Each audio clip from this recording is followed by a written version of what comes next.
Ó, vocês podem, para vocês saberem se eu tô gravando, vocês me ajudem para eu não esquecer. Eu gravo com o OBS localmente, né? Tá vendo a minha setinha aqui embaixo? Quando eu tô gravando, olha lá, aparece uma bolinha vermelha aqui, né? Então, se eventualmente eu esquecer, tem dia que eu fico com a cabeça na nuvem, nas nuvens, né?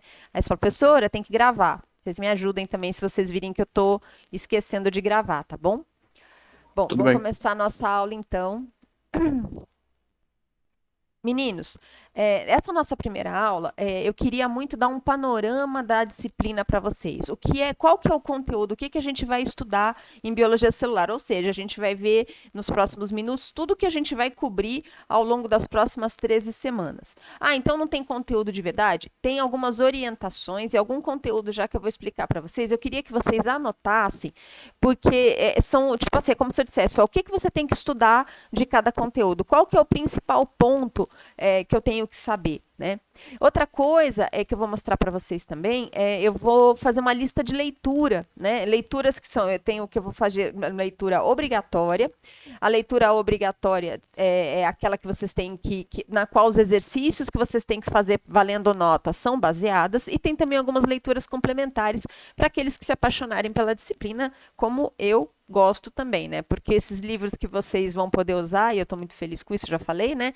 Eles são muito bons. Então, no semestre passado, a gente teve que se virar com material online, apostila, e foi lamentável, para dizer o mínimo. E vocês, graças enfim, ao universo, a Deus, seja lá o que for, que a gente conseguiu, a UFMT conseguiu fazer a biblioteca virtual, ter acesso a esses livros para vocês poderem, pelo menos, já que estamos longe, terem um bom material para estudar. Bom, então aqui a gente tem o panorama do que a gente vai cobrir, né? Eu coloquei aqui para vocês, a gente vai ver um por um, né? Nesses temas todos. É o que a gente estuda em biologia celular dentro do curso de medicina veterinária. Depois eu volto nesse slide no final. Então, eu vou falar um por um agora para vocês o que é importante de vocês prestarem atenção. A nossa primeira aula, essa aula aqui, eu vou gravar, né? Já era para eu ter gravado, meu celular deu um piripaque e tal, eu atrasei, mas essa primeira aula, aliás, a segunda aula, é sobre biomoléculas, bases macromoleculares da constituição celular. Então, assim, primeiro nós vamos entender um conceito básico, aliás, são dois conceitos básicos que fundamentam a constituição de todas as células. Então vamos começar analisando isso aqui. Isso aqui é uma imagem artística, né? Como eu falei para vocês, é daquele livro que a gente não tem acesso online, mas é do Pollard, mas ele tem uma parte artística muito legal, porque ele tenta colocar moléculas em proporção, dentro de escala, e tentar retratar o ambiente celular. Então, isso aqui, na verdade, é uma composição artística, né? Que mostra para nós vários componentes, como se fosse uma fotografia do citoplasma. Então, o que a gente está vendo aqui? Escondidinho aqui embaixo tem o envoltório nuclear, a membrana externa do envoltório nuclear. Esses tubos aqui, esses canudinhos, representam os microtúbulos. Temos vesículas liberadas no ambiente citoplasmático, que podem tanto ser vesículas apenas envoltas por membrana, outras cobertas, nós chamamos de vesículas cobertas, essas que tem esse negócio vermelho, que parece uma redinha em cima. Uma redinha, essa redinha aqui chama rede de clatrina, a gente vai estudar isso no final do curso. Então, assim, o ambiente celular, ele tem algumas características que nós precisamos ter consciência. Primeiro, não existe espaço vazio. Ponto. Não existe espaço vazio dentro do organismo, a não ser em algumas situações muito de exceção, que a gente vai estudar lá na histologia, onde esse vazio é necessário para a função fisiológica daquele órgão, daquela estrutura. Então, o que a gente tem aqui, ó, nesse espaço? Né? Nós temos uma substância, o citoplasma, cuja molécula que tem maior quantidade é a água. Água. Então, uma parte importante do estudo dos seres vivos e das biomoléculas, não tem como fazer nada sem colocar o nosso primeiro tijolinho, que é entender a característica química da molécula de água. Tão pequenininha, né, H2O, mas ela tem uma característica, tem algumas características que permitem que exista vida. A vida se originou na água e não foi à toa. né? E ela continua existindo na água, porque embora nós estejamos expostos à atmosfera, 75% da nossa composição molecular, lógico que isso varia um pouquinho entre fêmea, macho, entre espécies, etc., mas no grosso, a molécula que nós mais temos é água. A gente vai falar da água, meninos, só nessa segunda aula de biomoléculas. Só. Não vou depois ficar falando dela o tempo todo. Mas tenham isso em mente. Né? Todas as funções, toda a bioquímica, todo o ser, a vida se manifesta na água. Sem ela, não tem como existir vida. Tá? Então, temos água, temos íons. Íons, o que são íons? Todo mundo já estudou íon no ensino médio, né? O íon, ele tem carga, ele é uma partícula, ele tem carga. Ele é positivo, ele é negativo. E por que é tão importante o íon? Porque ele vai estabelecer forças aqui que vão interferir no segundo fundamento de constituição dos seres vivos. Né?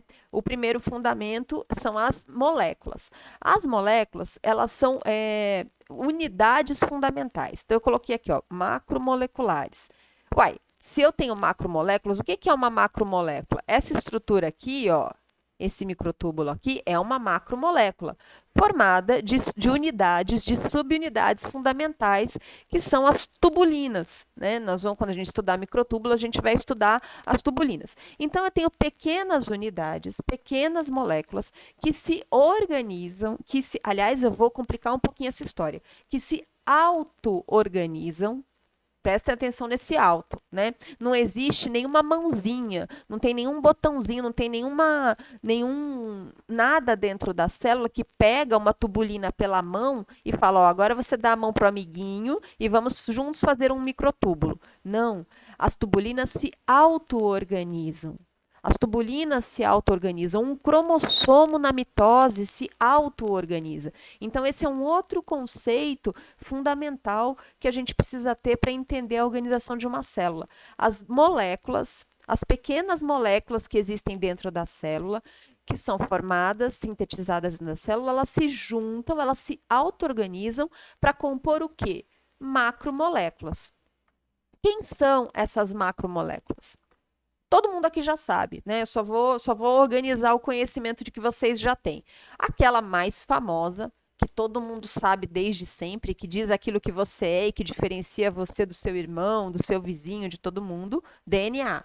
Né? Então, você tem... O que é o DNA? É uma macromolécula de ácido nucleico. O DNA não está nessa fotinha aqui, nessa figurinha aqui, porque ele está lá dentro do núcleo. Né? Então, DNA numa célula animal está sempre dentro do núcleo. Tá?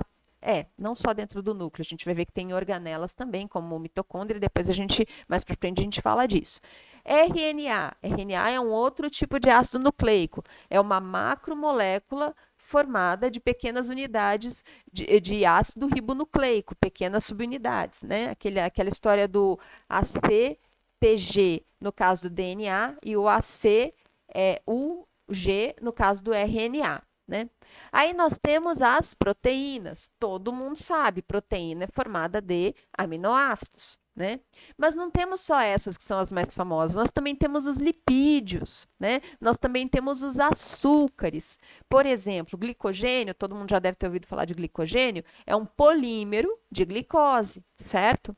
Nós temos lipídios que compõem a membrana, que são ácidos graxos, são cadeias de carbono. Como é que você faz uma molécula tão grande assim? Né? Então, a célula vai ter, digamos assim, trabalhadores, que são as enzimas, e essas enzimas não fazem outro conceito fundamental que a gente precisa ter, mas vejam que isso tudo que eu estou falando não está no slide, mas vai estar na próxima aula, tá? Também eu vou voltar nisso. As enzimas, elas não fazem nada que já não aconteceria naturalmente. O que as enzimas fazem é o quê? Catalisar, acelerar aquela reação química que aconteceria, eventualmente na natureza aconteceria, só que elas vão acelerar o processo. E é essa aceleração que permite a existência da vida, né? Então, conceitos, né? Nós temos pequenas subunidades, moléculas que vão se organizar em macromoléculas, que vão se auto-organizar em macromoléculas. Nós temos um ambiente aquoso de alta energia. De alta energia. Depois eu não vou falar disso agora não, mas eu vou falar disso na próxima aula, na aula de biomoléculas. O que significa que é um ambiente de alta energia? Que isso interfere em qual tipo de molécula que consegue existir no ambiente da célula. Uma forma da gente pensar nisso é a gente pensar o que acontece com o açúcar ou com o sal quando a gente coloca no copinho de água. Ele dissolve, certo? Ele dissolve as moléculas, por quê? Porque aquela estrutura que estava sólida e estável fora da água fica instável no ambiente aquoso. Instabilidade. Instabilidade, a gente não gosta muito desse termo, né? A gente fica nervoso, fica ansioso, inseguro às vezes, mas a instabilidade é a base da vida, tá? Instabilidade, no caso, química, né? Então, a gente vai ver o ambiente de alta energia faz com que as moléculas tenham que se organizar e reorganizar muito mais rápido do que um outro tipo de ambiente, tá? A água, ela é o solvente universal, né? Então, a gente vai ver que a vida, ela, pelo menos até onde eu sei, né? A gente no meio científico a gente sempre sabe, né? A gente só sabe aquilo, o pouco que a gente testou, mas tem todo um universo desconhecido que ainda não sabe. Até onde se sabe, não existe vida num solvente que não seja água, tá? Então, todos os seres vivos conhecidos têm a sua fundamentação, a sua constituição bioquímica baseada num solvente que é o mesmo, que é a água. Bom, falei bastante aqui, né? Esse é o conteúdo da nossa próxima aula, né? Biomoléculas, para a gente entender todas. Vejam, não é que vocês vão aprender tudo de proteína na aula de biomoléculas. A gente vai dar uma pincelada, porque, por exemplo, esse assunto ele é da alçada da Valéria, lá na bioquímica, né? Então, vocês vão aprofundar essa questão das biomoléculas na bioquímica, não comigo. Comigo, aqui na biologia celular, são esses conceitos, né, que eu quero que vocês pensem. A questão do ambiente de alta energia, a questão da auto-organização das moléculas, questão de como pequenas subunidades vão compor macromoléculas. Quem são essas macromoléculas? São mais os conceitos, né, da construção dos tijolinhos que vão compor essas unidades dos seres vivos que nós chamamos de células, né? Uma aula muito bonita, vai ser a nossa próxima aula. Bom, aí, em seguida, nós vamos estudar algumas técnicas, né? Na verdade, como a gente não vai ter aula prática, meninos, como a gente não vai poder trabalhar no laboratório, que seria esse assunto aqui seria mais explorado nas nossas aulas práticas, né? Então, o que eu vou fazer? Eu vou aproveitar, né? Tem que puxar a sardinha para o meu lado. A gente vai trabalhar algumas tecnologias mais avançadas, né? A gente vai estudar algumas tecnologias que no dia a dia da biologia celular, da disciplina, a gente não trabalha. No laboratório, a gente usa só microscopia de luz. Microscopia de luz, ó, essa aqui é uma imagem muito famosa, né? Do Hooke, quando ele estava das células, que deu origem ao nome célula, né? Que é aquele preparado de cortiça, mostrando esses pequenos espaços vazados que eram, ele não sabia na época, mas que eram os espaços onde estavam as células vegetais quando vivas. E aqui um exame muito comum de se fazer, é o famoso Papa Nicolau, que examina as células escamosas do colo do útero, né? Então, é um exame muito comum, todas as mulheres têm que fazer, e não só nas mulheres, né? Fêmeas de outras espécies, mas aí com outros nomes e tal, com outro contexto, mas é um exame muito comum, também feito em microscopia de luz, né? Com uma técnica de coloração, que mostra que, ó, essa coloração permite diferenciar a maturidade das células, o formato do núcleo, e dá para ver bem o formato das células escamosas. A gente vai estudar isso semestre que vem, tá? Tipos de célula animal. E aqui, à direita, a gente está vendo uma técnica de microscopia de fluorescência, né? Essa microscopia de fluorescência usa um microscópio especial que detecta comprimentos de onda específico. Então, em vez dele rastrear todos os comprimentos de onda do espectro visível, como é o caso aqui da microscopia de luz, ele vai mostrar para nós, ele vai associar pequenos fluoróforos a marcadores que vão rastrear moléculas específicas e mostrar para nós localização tanto dentro do tecido quanto dentro da célula, que a gente não conseguiria fazendo uma técnica de microscopia de luz como essa aqui. Vejam, aqui eu só coloquei 3 exemplos, mas a gente vai estudar outros também, tá? Qual que é a ideia? Por que é tão importante a gente estudar as técnicas, né? Porque hoje em dia, porque eu imagino que vocês vejam muitas notícias sobre biologia, porque o avanço, meninos, o avanço da biologia e da medicina veterinária acontece nesse reino onde a gente vai estudar. Embora a nossa disciplina de biologia celular ela seja básica, ou seja, a gente vai só estudar conceitos que são importantes para as outras disciplinas mais aplicadas que vocês vão ter, é na base que a gente está avançando, porque é aqui que a gente ainda tem uma limitação técnica. Então, as tecnologias elas avançam muito, né? Avançam muito rápido. Para vocês terem ideia, por conta dessa pandemia, o avanço tecnológico que a gente teve nessa área já foi gigantesco, nessa luta, nesse afã por tentar dar conta de construir uma vacina, de elaborar uma vacina para combater a pandemia. Né? Então a gente está avançando constantemente e está avançando no reino do invisível. O que é o reino do invisível? É a célula.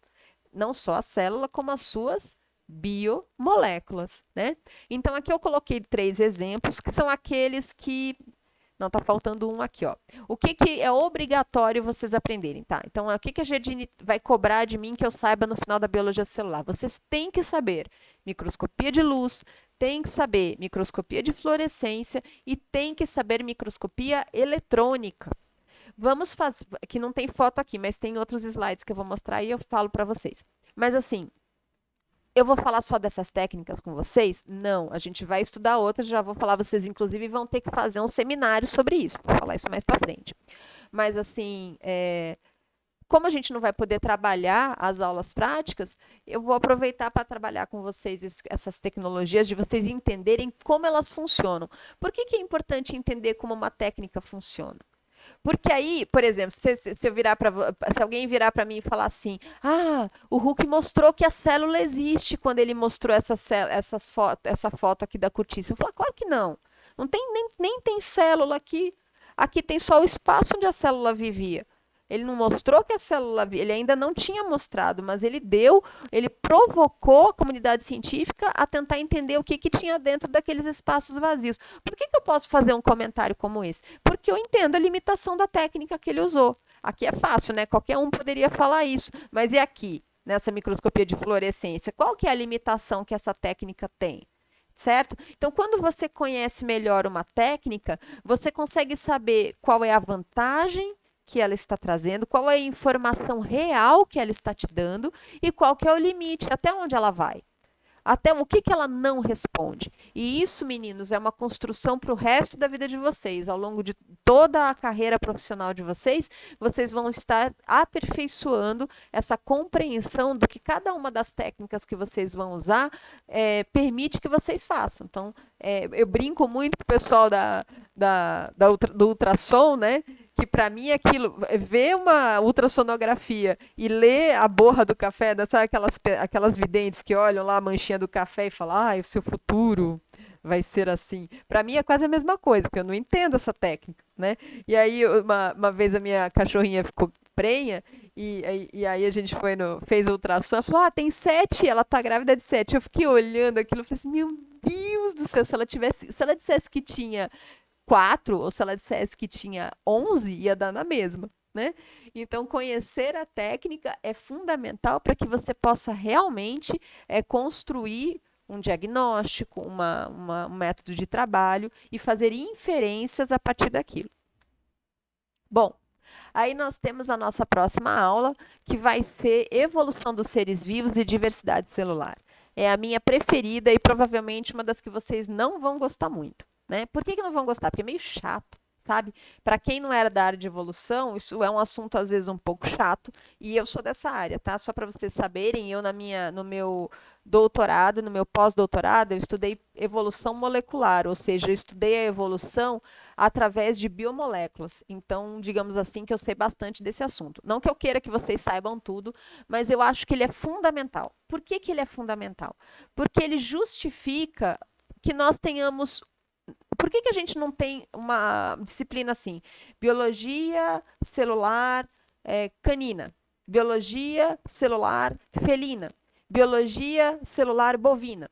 Uai, por que que a gente pode ter uma biologia celular que é de todos os seres vivos? Muito simples, porque todos os seres vivos têm uma origem em comum, que é o que está mostrando nessas árvores aqui, ó. Essas árvores aqui mostram para nós que quando a gente compara as biomoléculas, né, uma comparação de biomoléculas, a gente vê que mesmo os animais sendo muito diferentes, na sua constituição celular, eles são muito parecidos. E a gente confere isso depois. Quando chegar na histologia, mesma coisa, a gente não vai ter epitélio de canino, epitélio das aves. Não, eles são muito parecidos. Na verdade, em alguns contextos, a gente olha no microscópio, você consegue diferenciar o que é um músculo e o que é um epitélio, mas você não consegue muitas vezes diferenciar de qual animal é. Exceto, claro, com algumas estruturas muito específicas, mas de forma geral, você não consegue diferenciar. Então, meninos, entender a evolução dos seres vivos nos ajuda demais e nos permite extrapolar. Extrapolar. Extrapolação é um termo que vem da filosofia, onde a gente consegue estudando, o que significa, eu não sou filósofa, tá? Eu não vou dar a definição exata disso, mas é o seguinte: eu estudo um animal e a partir dele eu consigo ter uma noção, deduzir o que seria em outro. Por isso que a ciência é baseada em organismos modelo. Eu vou mostrar depois para vocês o livro, para mostrar um pouquinho, para mostrar para vocês alguns organismos modelo. Eu tenho certeza que vocês já ouviram falar de alguns, como, por exemplo, os torturados camundonguinhos, né? Se não fossem os camundongos, a gente pode até achar não dá muito valor para eles, mas muito do avanço científico que existe por conta deles, né? Camundongos, ratos e outros organismos modelo que a gente vou falar daqui a pouquinho. Mas eu queria chamar a atenção de vocês, vamos olhar essa árvore aqui, ó. Se você estiver indo muito rápido, vocês me avisem, tá? Então, essa árvore aqui, ela é uma simplificação dessa árvore aqui da direita e está mostrando o que para nós? Os verdes são os eucariotos. Eucariotos, eu significa superior, né? Carium significa núcleo, são os organismos que têm núcleo. Quem são esses organismos? Aqui está mostrando, ó, plantas, animais, esses aqui são protozoários, todos esses aqui são protozoários, são seres unicelulares, que tem núcleo. E os fungos, ó, plantas, animais e fungos estão todos aqui, esses grandes seres mais complexos. Aí a gente tem vários protozoários, seres unicelulares. Vejam que essa árvore aqui, esses grandes riscos mostram que existe uma variação genética maior. Olha só, então entre os protistas, entre os seres unicelulares de vida livre, a diferença genética é muito maior, olha só, do que entre todos os animais. Olha como os animais são parecidos entre si quando compara os outros com os outros protozoários. E aí nós temos esses dois outros reinos, que são as bactérias que são os seres procariotos, ou seja, não tem núcleo, e a arqueia. A arqueia, na linguagem usual, ou seja, no dia a dia, a gente trata como se fosse bactéria, né? Porque também são protozoários. Só que arqueias, e o nome já diz, elas são antigas, elas têm características, são seres que vivem em ambientes muito inóspitos e elas são muito diferentes, muito diferentes. Elas são tão diferentes que elas não podem ser consideradas como parte do reino bactéria, tá? Então, aqui, mostrando nessa árvore mais mais detalhada, olha lá, vamos olhar nos eucariotos, ó, animais, vegetais, fungos. Aí nós temos aqui vários exemplos de protozoários, né, que são seres unicelulares de vida livre que têm núcleo.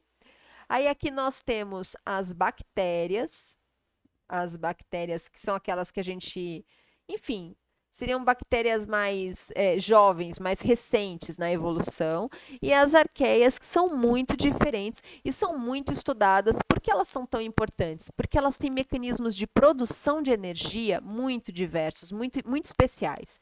E esse é um assunto à parte, a gente vai estudar isso mais para frente, mas produção de energia, meninos, é a base da vida. todo ser vivo consegue produzir energia.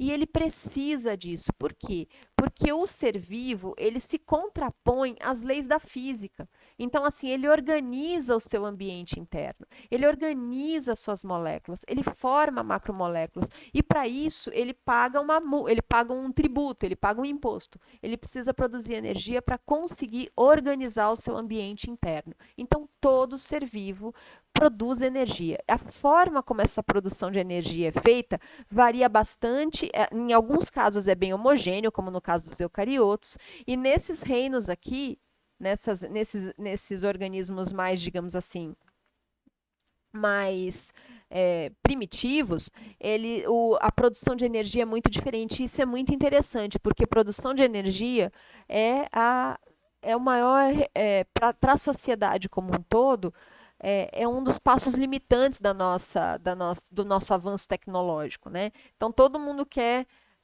o pessoal das engenharias, todo mundo quer uma forma de produção de energia limpa, que não precise de derivados de petróleo, e toda essa discussão que não cabe nesse momento aqui. Então, tem muita gente estudando, muito estudo feito em cima das arqueias, buscando mimetizar e entender esses mecanismos de produção de energia diferenciados, né?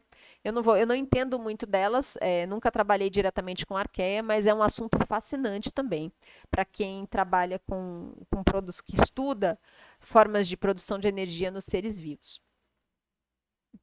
Mas, só voltando aqui, ó, vejam como animais, vegetais e fungos são muito parecidos entre si quando a gente considera a comparação genética, a comparação de biomoléculas. No caso aqui, essa árvore é feita com base no RNA ribossômico. O RNA ribossômico, mais para frente eu vou falar sobre isso com vocês, mas é uma molécula muito similar entre todos os seres vivos, né? E então, comparando isso, a gente vê a diferença entre eles e a gente vê que os animais são muito parecidos entre si. Tá? E uma outra informação muito importante dessa árvore é isso aqui, ó, esses dois pontos aqui, ó, esse verdinho e esse roxinho. O que é esse verdinho aqui? Ó? Último ancestral comum, provável, entre todos os organismos existentes. O que nós sabemos hoje? Nós sabemos, por comparação de moléculas, de várias moléculas, mas principalmente do RNA ribossômico, que todos os seres vivos têm um ancestral em comum. Ah, isso quer dizer, então, que caiu um meteoro na Terra, trazendo um ser primitivo e que ele foi evoluindo e deu origem a todos os seres vivos que existem até hoje? Existe essa é uma hipótese, né? Existe sim essa hipótese do meteoro que trouxe como se fosse um ser vivo primordial que se diferenciou em todas as formas de vida que existem atualmente. Eu, pessoalmente, acredito mais numa outra hipótese, que existiram várias formas de vida no ambiente inicial da Terra, só que elas não eram tão fantasticamente bem-sucedidas quanto a desse verdinho aqui. Então, esse verdinho aqui foi o que deixou ancestrais que chegaram até os dias de hoje. Ou seja, não é que essa era a única forma de vida que apareceu na Terra, é que ela foi a mais bem-sucedida. Tá? Então, essa é a hipótese que eu, pessoalmente, acredito mais, embora não tenha como provar. Existe também a teoria do meteoro e outras, né, que nesse momento eu não vou saber citar para vocês. O que importa para nós dentro da veterinária, esse é um assunto muito interessante dentro da biologia, mas o que importa para nós é que, geneticamente falando, o que nós vemos quando nós comparamos os diferentes organismos é que existe um parentesco genético, ou seja, você se acha muito diferente de um pé de alface, mas lá na sua genética mais profunda você tem muito a ver com ele, tá? Então nós somos todos próximos em termos genéticos, porque temos moléculas, a nossa constituição macromolecular, embora haja diferenças, e com certeza elas existem, elas são muito parecidas entre si. Um outro aqui, ó, último ancestral comum, provável, de eucariotos e arquibactérias, né? Então, aqui começa a aparecer. Vejam que as arqueias são mais parecidas com os eucariotos do que as bactérias, né? Então, tem um ambiente aqui. E em um momento aqui, em algum momento ao longo desse braço aqui da evolução, apareceu o quê? O núcleo. Ninguém sabe muito bem, não tem definir como e quando surgiu o núcleo, mas a gente sabe que esse braço aqui, esse pessoal aqui do braço amarelo da evolução, tem essa organela especial, que é o núcleo, como eu falei para não falei para vocês não, falei pro pessoal da histologia, vou falar isso para vocês depois, que tem uma função muito especial que permitiu digamos assim, um avanço que a gente observa nos eucariotos. Eu queria que vocês pensassem um pouquinho, qual que é o grande avanço, né, a grande vantagem mesmo, que os eucariotos têm em relação a bactérias e arqueias. Vejam, quando a gente pensa, o que é um avanço para um ser vivo? É continuar existindo. Então, uma espécie que não é extinta, que não se extingue, ela tem uma vantagem. Alguma vantagem ela tem. Então, pensar que nós, seres humanos, ou que nós, animais, temos alguma vantagem porque temos comportamento, temos várias funções superiores, isso em termos de biologia não é vantagem. Não, a vantagem é conseguir sobreviver e deixar descendentes. Isso é a vantagem. Então, a gente tem que pensar assim, em termos de vida, né? Qual que é a vantagem do eucarioto? Né? Então, deixa essa pergunta, a gente vai trabalhar sobre, vai voltar nessa questão nessa aula aqui. Aí, nós vamos entrar nos componentes, depois dessa discussão sobre técnicas e sobre o grande panorama do surgimento da célula animal, né? Porque o objetivo dessa aula de evolução é entender de onde chega, quando que a gente chega, como que a gente chega na célula animal. Aí nós vamos ver as suas partes. A primeira parte que a gente vai estudar é a membrana plasmática. E aqui nós temos dois temas principais em membrana plasmática. Primeiro, sua ultraestrutura. Meninos, para nós aqui na biologia e celular e histologia, estrutura e ultraestrutura têm um significado específico, tá? Eu vou explicar para vocês. Quando eu digo estrutura, eu estou me referindo a algo que eu consigo ver na microscopia de luz, tá? É nível celular. Então, eu estou vendo uma estrutura, eu estou vendo um tecido, eu estou vendo uma célula. Ultraestrutura é um termo que eu vou usar sempre para moléculas, que é isso aqui que eu estou vendo, ó, que esse desenhinho aqui tenta mostrar para nós uma ultraestrutura.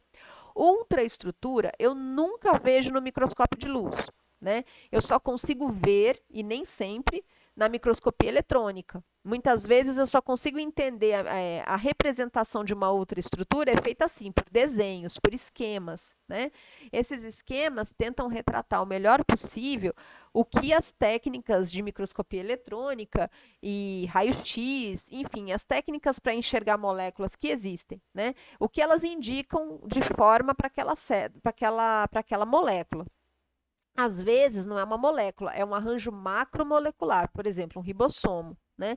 Não tem como a gente ver diretamente, quer dizer, até dá para ver o microscópio, o ribossomo, a gente tem uma figurinha mais para frente, uma foto de microscopia eletrônica para vocês verem, mas é muito difícil. Então, geralmente o que a gente vê é uma representação, uma ilustração que representa a estrutura, a ultraestrutura dessas moléculas e macromoléculas que são importantes para nós na biologia celular, tá bom?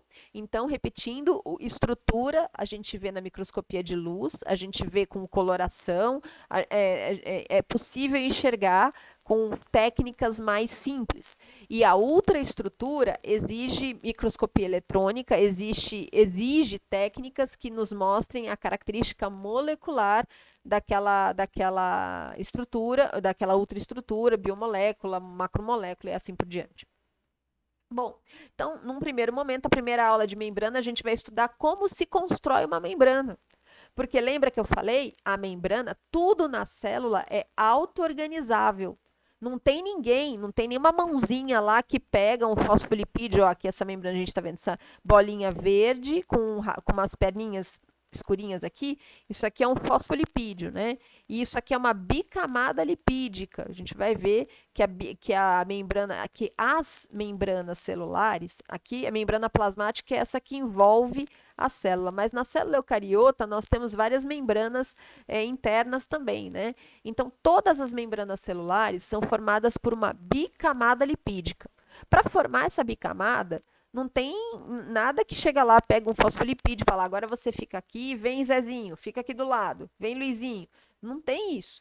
É uma auto-organização, né? Então, existe uma auto-organização que permite a formação dessa membrana. E essa membrana, meninos, a gente tem que ter essa clareza de que é como se fosse a nossa pele. É igual à nossa pele. Então, nós não nos reconhecemos pela pele, pelo nosso aspecto externo. A gente não reconhece o nosso cãozinho, o nosso gatinho, os nossos pais, os nossos vizinhos. A gente se reconhece pela pele. Então, a membrana plasmática é a pele da célula. É a pele. É onde ela diz o que ela é. Olha, eu sou um neurônio. Olha, eu sou um linfócito. Então, o que tem de diferente nessa membrana plasmática? Ela tem uma constituição básica, mas ela também vai ter constituições específicas que não estão representadas aqui nessa ilustração, mas a gente vai trabalhar isso, que vão dar a sua especificidade. Na verdade, a gente vai trabalhar isso um pouquinho mais lá na histologia. Mas eu queria que vocês já tivessem esse conceito de que tudo que a célula tem de comum a outras células e também de diferente, que caracteriza o seu tipo, está representado na sua membrana, porque é através da membrana que ela interage com o meio externo. E a membrana plasmática, ela permite definir o ego, né, o eu da célula. Então, a gente está vendo aqui, ó, aqui fora é branquinho e aqui dentro é azulzinho. Por que está azulzinho? Por um conceito fundamental. O ambiente interno da célula é diferente da composição, tem a composição química diferente do ambiente externo. E essa célula aqui, quem vai permitir que seja assim, ou seja, que tenha, por exemplo, mais sódio aqui fora e menos sódio aqui dentro, e mais potássio aqui dentro e menos potássio aqui fora, é a linda membrana plasmática. Então, ela está trabalhando o tempo todo. Quando você resolver chamar uma pessoa de preguiçosa, você não faz nada da vida, garanto para você, ela pode não estar fazendo nada da vida, mas as células dela estão trabalhando feito umas loucas o tempo todo para fazer isso aqui. O ambiente interno ficar diferente do ambiente externo. E a gente vai estudar como que isso é possível. Como que isso é possível? Mecanismos de troca, permeabilidade seletiva, né? A célula tem coisa que ela deixa passar livremente e tem coisa que não. Tem molécula que chega aqui e fala, opa, aqui você não entra não. Tem molécula que está aqui dentro, quer sair, opa, não vai sair não. E tem outras que vão sair e que vão entrar, né? Então, quem faz essa mágica de definir o que entra e o que sai é a membrana plasmática. Ela não é Deus, tá? Então, por exemplo, monóxido de carbono, né, que é um tipo de gás. É um tipo de gás tóxico que mata, que nos mata, né? A membrana plasmática não consegue barrar a passagem, tá? Então, tem um conceito que permeia muito a nossa, o pessoal, principalmente da medicina, né? Não sei quantos de vocês têm esse conceito para vocês, mas prestem atenção no que eu vou falar. O que é natural é bom. O que é esse chá é natural, faz bem. Então, existe um conceito que permeia, principalmente o pessoal que trabalha na área de saúde, né? E vocês, né, já são. Vejam que vocês olhem para si mesmos, já se vejam como médicos veterinários, vocês já estão começando um caminho na área de saúde. Então, esse é um conceito que permeia de que o que é natural é bom. Não necessariamente.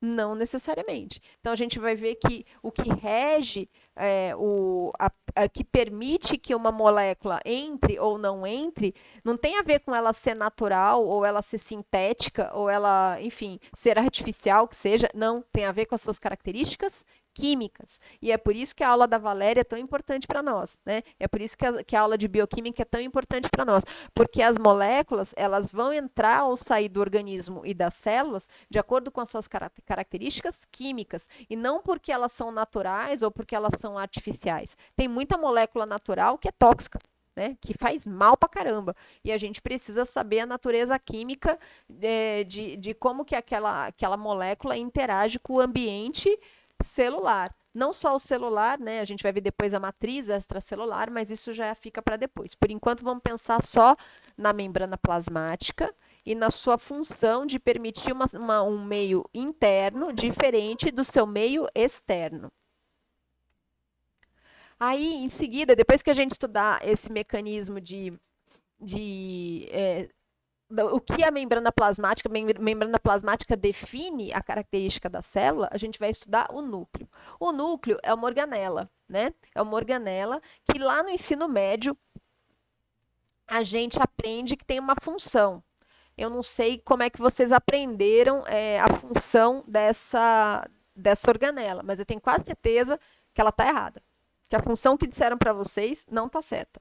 Porque não tinha como no ensino médio o professor de biologia, a não ser que vocês tenham tido um professor de biologia maravilhoso, o que é raro, né? São poucos que realmente conseguem ter uma disciplina de biologia forte no ensino médio, mas a não ser, provavelmente, você aprendeu que o núcleo tem uma função de guardar, de proteger o DNA, né? Então, vamos aqui, ó. Vamos retomar daqui. Ó. O surgimento do núcleo, lembra que eu falei que o núcleo surgiu naquele braço amarelinho lá da árvore? Que num determinado momento a vida que existia na superfície da Terra começou a se sofisticar e apareceram compartimentos intracelulares. Não é que apareceu o núcleo, apareceram compartimentos. Apareceu mitocôndria, apareceu cloroplasto, apareceu o sistema retículo endoplasmático e apareceu o núcleo. Foi mais ou menos tudo junto, né? Então apareceram compartimentos. Então a célula, deixa eu voltar aqui. Então, primeiro a célula tinha um compartimento interno que era diferente do externo. Então, tem o branquinho e o azulzinho. E aí, num determinado momento, começaram a aparecer compartimentos dentro do compartimento, né? Então, em vez de eu ter uma barraca, é mais ou menos assim, em vez de eu ter uma barraca para viver, eu passei a viver num ambiente que tinha sala, cozinha, quarto, tinham compartimentos. E o que é interessante, o ambiente dentro do compartimento pode ter uma constituição, uma concentração, uma estrutura molecular diferente do compartimento do resto. É o que acontece aqui. Então, aqui, nessa foto, né, eu tenho o envoltório nuclear. O envoltório nuclear é bem complexo, a gente vai estudar ele na aula de núcleo. Tem uma passagem. E aqui eu tenho o citoplasma, né? Eu espero que todo mundo esteja vendo a minha setinha aqui. E aqui eu tenho o núcleo. Então, o ambiente bioquímico do núcleo é diferente do ambiente bioquímico do citoplasma. Tem uma constituição molecular diferente. Uma outra característica do núcleo, que vocês estão vendo aqui, né? Ele fica mais escurinho, perto da membrana interna aqui, ó, tá vendo? Que fica mais escurinho. Aqui é a heterocromatina e aqui a eucromatina. Então, tem uma diferença fisiológica entre a heterocromatina, que é essa escurinha, e a eucromatina. Eu não sei se vocês já sabem, mas de qualquer forma, esse conteúdo a gente também vai estudar na aula de núcleo, que interfere na função do núcleo. Então, o núcleo, ele não serve para... Se alguém aprendeu que o núcleo serve para proteger o DNA, pode esquecer. Né? Não serve, porque se fosse para proteger o DNA, para começar a gente não teria bactéria, porque todos os procariotos, arqueia e bactéria, todos os procariotos têm DNA. E elas estão lá muito bem, existem até hoje. Quer dizer, nenhum DNA precisa de núcleo para ficar protegido. Às vezes a gente explica que é para proteger o DNA porque é mais fácil. E protege, realmente protege também. Mas não é essa a função do núcleo. Não é essa a função do núcleo, tá? Então, assim, então esse núcleo está aqui, o material genético está dentro dele, e aqui dentro está acontecendo o processo de leitura desse DNA. Então, nos eucariotos, né? Nos procariotos, a leitura do DNA para fazer RNA e proteína está acontecendo lá no citoplasma. Então, está fazendo RNA e está fazendo a proteína ao mesmo tempo. Nos eucariotos, não. Primeiro faz o RNA vai ser feito aqui dentro do núcleo, esse RNA tem que ser transportado para o citoplasma. Aqui no citoplasma tem os ribossomos que vão fazer as proteínas, então é separado, o processo é separado. É o que a gente chama de transcrição. Então, a transcrição, que é a síntese do RNA, acontece primeiro, e a tradução, que é a síntese da proteína, acontece depois. Né? Então, o núcleo tem aqui. Eu não vou falar para vocês a função do núcleo, eu vou deixar vocês pensarem até o final da aula, depois a gente volta nisso e a gente vai discutir ele mais aprofundado na aula de núcleo. Então, a gente vai ter uma aula para entender o funcionamento e a importância dessa organela. Depois que a gente estudar núcleo, a gente vai estudar a produção de energia. Como eu falei para vocês lá em cima, né? Produção de energia, ela varia conforme a espécie. E ela tem várias formas. Por exemplo, aqui eu estou vendo uma microscopia eletrônica de varredura, que mostra, por assim dizer, superfícies. E eu estou vendo um cloroplasto. Um cloroplasto. O cloroplasto é a organela das células vegetais que permite fazer a mágica que dá conta de sustentar toda a vida sobre a face da Terra. O que, que o cloroplasto faz? Ele capta a energia luminosa do Sol e transforma em energia química. E essa energia química, que digamos assim, é como se eu materializasse a luz. Então, ele pega a luz e transforma numa molécula química de alta energia, que vai permitir a vida das plantas, e a vida das plantas vai permitir a vida dos animais, né? Então, o cloroplasto é a base da vida, né? Lógico que existem também as arqueias e outras bactérias que produzem energia também de uma forma diferenciada, não só a partir do sol. Algumas cianobactérias produzem a partir do sol, mas existem outras que produzem até a partir de pedra, né? Então, tem algumas formas de produção de energia muito especiais. A gente não vai estudar aqui, tá, meninos? Para nós, aqui o que a gente vai estudar é cloroplasto e mitocôndria, mas é importante que vocês saibam que existem, há diversos mecanismos para isso. Tem muita gente estudando esses mecanismos alternativos de produção de energia que são tão importantes quanto. Mas para nós aqui, né, veterinária, a gente vai focar naquele que fundamenta a existência das plantas e animais, né? Então, a gente tem cloroplasto, uma organela nas células vegetais que vai produzir energia química a partir da energia luminosa do Sol. E aqui eu tenho as lindas mitocôndrias, todo mundo conhece, né? Vamos conhecer mais agora no nosso curso, né? Essa organela. Vejam, aqui eu tenho duas técnicas de microscopia eletrônica que vocês têm que estudar também. Essa aqui é microscopia eletrônica de varredura, que mostra a superfície. A gente ocorreu uma fratura, né? Então houve uma quebra aqui para mostrar a superfície interna do cloroplasto. E aqui à direita eu tenho uma microscopia eletrônica de transmissão colorida artificialmente. Então, na microscopia eletrônica de transmissão, eu vejo uma superfície bidimensional, como na microscopia de luz, mas de um aumento muito maior. Então, a mitocôndria, ela é uma organela que fica bem no limite de resolução da microscopia de luz. A gente vai trabalhar esse conceito de limite de resolução dentro da técnica de microscopia. Ou seja, na microscopia de luz, não tem como ver assim, esse ambiente interno da mitocôndria. Não tem, só na microscopia eletrônica. E aí a gente consegue ver as partes diferentes dessa organela, né? Então, ela tem uma membrana interna que forma essas cristas, né? E tem toda uma razão para isso, né? Que a gente vai estudar com mais detalhe. Então, a mitocôndria, o que ela vai fazer? Ela vai produzir, a partir de moléculas químicas de alta energia, ATP. ATP é a base, é a moedinha energética das células, né? Então, ATP, adenosina trifosfato, não que seja a única, tá?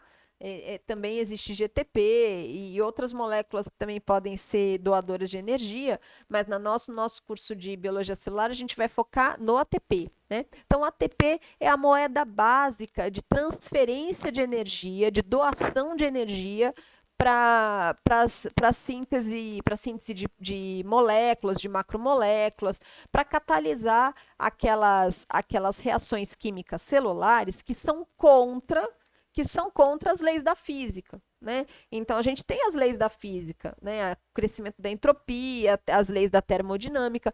Quando a célula precisa ir contra o que seria determinado pelas leis da física, ela vai ter que gastar energia, vai ter que colocar um input energético ali para permitir um aumento de organização celular. E quem permite isso, né, quem permite uma quantidade de energia muito grande nas células eucariotas animais, é essa organela aqui. Então, dentro da parte de... o que a gente vai fazer nessa aula? Na verdade, são duas aulas, né? A gente vai ver um panorama geral da produção de energia, que inclui também as células vegetais e a produção e o funcionamento do cloroplasto.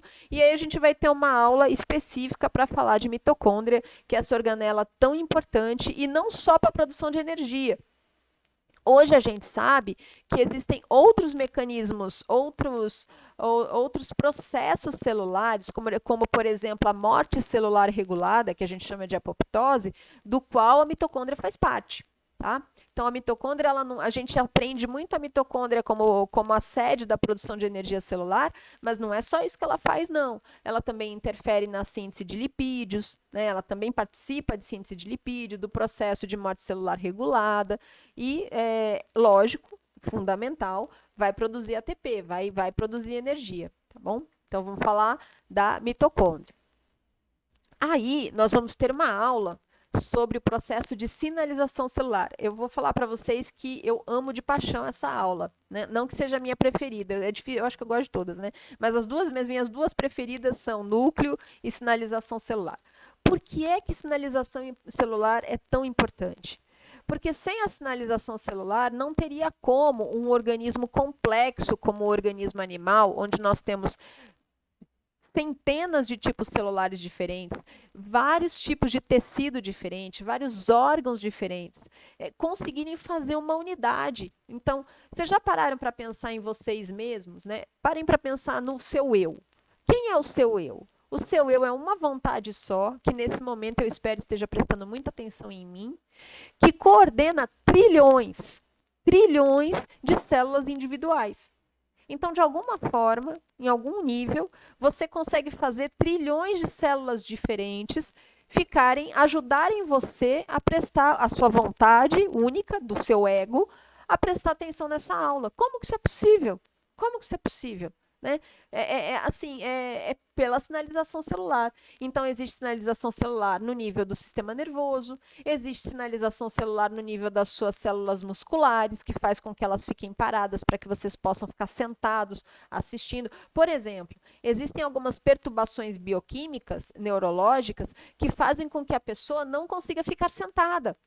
Ela não consegue, ela quer, por exemplo, ficar parada e não consegue. Se ela tem esse tipo de disfunção, ela é incapaz de assistir uma aula.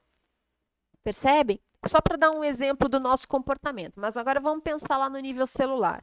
Então, eu tenho que ter uma comunicação entre células vizinhas, por exemplo, no coração. Pensar no coração. Coração, você tem o átrio e o ventrículo, que eles têm que bater de forma sincronizada um depois do outro. Né? Então, primeiro contrai o átrio, depois contrai o ventrículo. Relaxa os dois, contrai átrio, contrai ventrículo. Como que acontece essa sincronização? Sinalização celular. Certo? Na verdade, no caso do coração, é um sincício mesmo, a gente vai estudar isso mais para frente. O neurônio a função do neurônio é muito simples. Embora o sistema nervoso tenha uma função complexa, cada neurônio tem apenas uma função de fazer um disparo, um potencial de ação que vai fazer uma transmissão sináptica para um outro neurônio ou para uma célula efetora. Bom, e como a gente viu, a célula ela é uma unidade muito simples que tem um envoltório de membrana e vai ter na sua superfície diversos tipos de molécula que vão dar a sua especificidade. Uma das moléculas que vai caracterizar a especificidade de uma célula são os seus receptores. Anotem aí para vocês, receptores. Essas moléculas, elas são, de forma geral, proteínas de membrana. Existem receptores que estão dentro da célula, tá? Mas a gente vai trabalhar isso nessa aula de sinalização celular. Mas a maioria deles são proteínas de membrana que ficam assim, que nem está nessa figurinha aqui, ó, imersos na membrana, ficam lá pendurados na membrana. Na verdade, eu gosto de usar o termo costurado, porque olha só, ele faz esse zigue-zague mesmo aqui, ó, fica bem preso na membrana. E vai receber e vai interagir, aqui não tem, né? Aqui não está mostrando, mas tem um receptor, uma outra molécula aqui que vai interagir com essa estrutura aqui e fazer com que essa estrutura proteica aqui mude alguma coisa, que está mostrando aqui, ó, tem essa setinha aqui mostrando, faça um sinal, faça um sinal dentro da célula. Deixa eu ver se eu consigo. Nossa Senhora, que desastre. AMP cíclico. Acostumem-se com essa sigla aqui. Isso é uma molécula, que é o que a gente chama de segundo mensageiro, que vai ser produzido por essa linda aqui, que a gente vai estudar bastante. Todo mundo vai terminar esse curso sabendo muito bem quem é essa aqui. É a proteína G. Não que a proteína G seja o único mecanismo de sinalização celular, mas ele é sim o mais importante, e é importante que vocês terminem esse curso de biologia celular sabendo pelo menos esse mecanismo de sinalização. A gente também vai falar de alguns outros, mas sem dúvida esse é o mais importante, né? Então, o que um mecanismo de sinalização celular faz? Existe, por exemplo, aqui fora, vários tipos de sinalização, né? Então, o que a gente chama de ligantes, moléculas que sinalizam. Vou dar alguns exemplos para vocês que vocês já ouviram falar com certeza. Serotonina é um neurotransmissor. Hormônio do crescimento é um hormônio. Deixa eu pensar um outro aqui, famoso estrógeno, testosterona. O que são essas moléculas? São moléculas que estão vindo pelo sangue, ou no caso do neurônio aqui no ambiente, mas estão fora da célula, né? Então, vamos imaginar que esse xizinho que eu fiz aqui seja uma acetilcolina, um neurotransmissor. A acetilcolina, meninos, aqui dentro da célula não significa nada. Então, se, por exemplo, eu pegasse uma injeção, pego uma injeção artificial e encho de acetilcolina aqui dentro, o que eu vou fazer? Muito simples, vou matar a célula. Não vou conseguir fazer nada com a acetilcolina aqui dentro. A acetilcolina só faz sentido se ela se ligar num receptor aqui, essa coisa horrorosa que eu fiz aqui é o receptor. Essa acetilcolina vai se ligar aqui. A acetilcolina dispara um processo de sinalização que vai liberar dentro da célula um segundo mensageiro. Ah, agora a célula entendeu. Então, a célula só entende o segundo mensageiro que ela mesma produz, ela não entende a sinalização que está lá fora. Existe um processo que a gente chama de transdução de sinal, ou seja, a célula decodifica o sinal que está lá fora. E o que acontece se eu estou cheia de acetilcolina aqui fora, tem um monte de molécula de acetilcolina aqui fora e eu não tenho o receptor aqui na superfície, porque a minha célula não é um tipo que tem receptor de acetilcolina? Muito fácil, não acontece nada. Então, aquela célula que não tem o receptor para a molécula sinalizadora do lado de fora, não vai alterar em nada a sua vida, no caso de não ter o receptor, percebem? Então, a sinalização celular, ela permite uma comunicação especial, específica, para tipos celulares que têm receptor para aquela molécula sinalizadora. A gente vai estudar isso, então, na nossa aula de sinalização celular. É esse mecanismo que permite que um organismo mais complexo, como o organismo animal, e aí eu vou falar para vocês, vamos pensar num leão, né, num tigre, pensa naquele mecanismo de caça, onde as reações são rápidas. Imagine só, como é que você vai fazer um comportamento de caça se você não tem uma sinalização celular maravilhosa, funcional, que permite que todo o organismo esteja engajado naquele processo, né? Bom, aí depois a gente vai estudar o citoesqueleto. O citoesqueleto, ele é isso aqui, ó, sistema de moléculas proteicas, vários tipos de proteína diferente, que permitem à célula mudar sua forma, se movimentar e realizar diversas funções celulares. Sem dúvida, a mais importante é a mitose e a meiose. Não existe divisão celular sem o citoesqueleto. Então, a gente estuda o citoesqueleto dentro... Ele é fundamental para tudo, né? Mas, basicamente, se você não tem citoesqueleto, por quê? O fuso mitótico, todo mundo aqui já ouviu falar do fuso mitótico, né, da divisão celular, o fuso mitótico é formado pelo citoesqueleto. Aqui nessa figurinha, mais uma técnica, né? Ó, o que eu estou vendo aqui? Muito legal esse aqui. Essa figurinha está lá no livro do Lodge, que é a leitura obrigatória dessa aula, tá? Que eu vou falar para vocês em seguida. Aqui eu tenho uma célula, é a mesma célula. É a mesma célula. E eu marquei, quando eu digo eu, né? É a pessoa que fez, tá? Não sou eu, não. Então, e aí foi marcado com anticorpos específicos para os diferentes componentes do citoesqueleto com uma fluorescência diferente. Então, no caso, ó, os microtúbulos foram marcados com anticorpos que emitem fluorescência azul. Os microfilamentos, também chamados filamentos de actina, foram marcados com anticorpos que emitem fluorescência vermelha. E os filamentos intermediários, marcados com moléculas que emitem fluorescência verde. Então, eu tenho aqui a mesma célula. Quando eu mudo o espectro de absorção, né, no microscópio de fluorescência, que é uma das técnicas que eu quero que vocês estudem também, eu vejo os diferentes componentes, para poder ver a diferença na distribuição citoplasmática desses componentes. Eu sei que não dá para entender nada aqui, né? O meu objetivo nesse momento não é que vocês entendam a distribuição do citoesqueleto, mas vocês conseguem ver que está diferente, certo? Participação especial dos meus cachorros.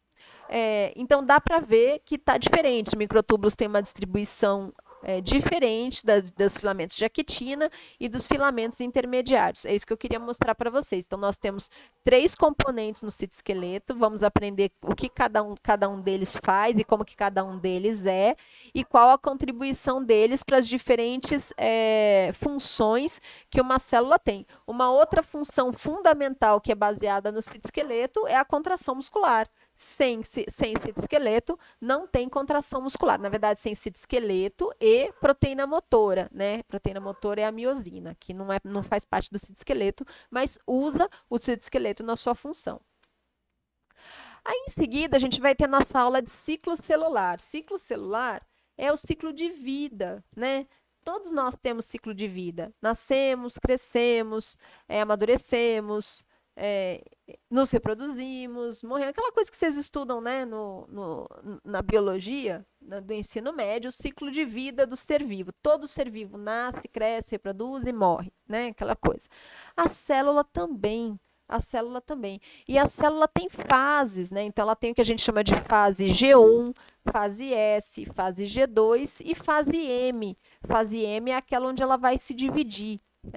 Então, a gente vai ver nessa aula que existem características específicas de cada uma dessas fases da vida celular. É interessante que a gente tenha essa clareza de que célula, assim como a célula não consegue retroceder, ela não consegue voltar para uma etapa anterior do seu ciclo de vida, ela está sempre avançando também.